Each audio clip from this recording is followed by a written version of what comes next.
Hello, in this video I will explain how to verify the roots of a Laravel REST API. This part would be the part of verifying the roots of a Laravel REST API from a Laravel REST API example.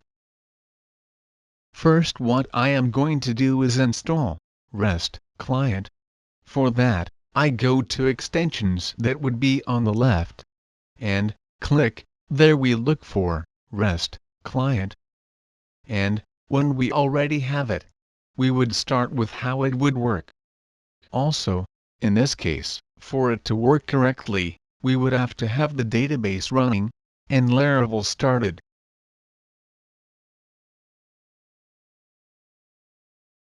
After this, we are going to create a file, which in this case, I will name it test RestAPI HTTP. In this case it would have a point, HTTP, and I created this inside the Laravel folder, example.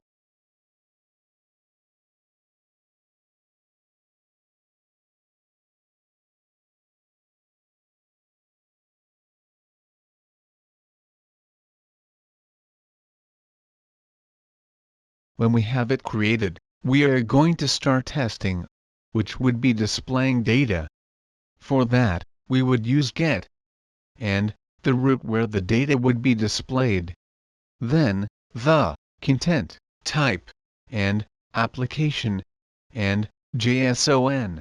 After this, we can verify that it works using the send request, which is above. And, for example, a response should appear next to it, where it would show you the result. In this case, it worked, and its result can be verified.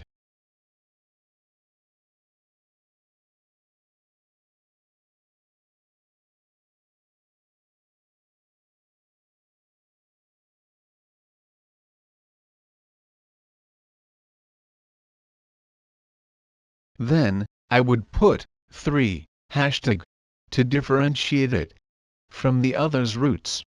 And I would move on with the rest of the roots to verify the roots of the others. In this case, to show a piece of data, I would use get and the ID. In this case, it would be 92. And when the send request would be used, it would show you its result.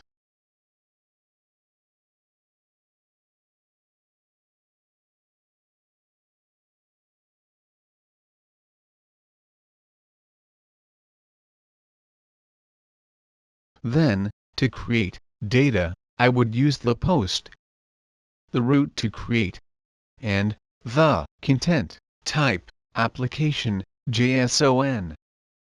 And then, we create the content with the data with which we would create the new data. And the send request so that it is created and displayed your answer. When it is finished, we will place 3 hashtag and we would use the put. We would also have to use the ID, which in this case would be 275, and the content type application JSON, and we update the content with the data with which we would update in the data, and the send request so that it is updated and shows its response. When it is finished, we will place 3 hashtag again.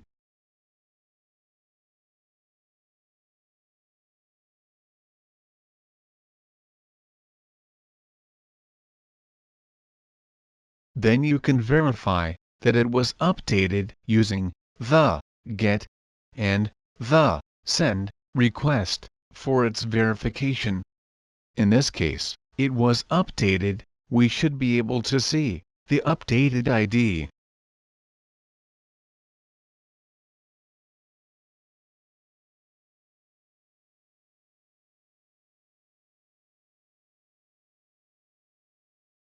and, in this case, we would use the delete to delete, and the ID, which in this case is 275, and the content type application JSON, and the send request.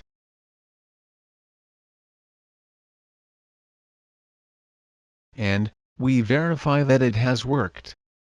Once finished, we will verify again with the root to show data that it has been deleted. That would be all.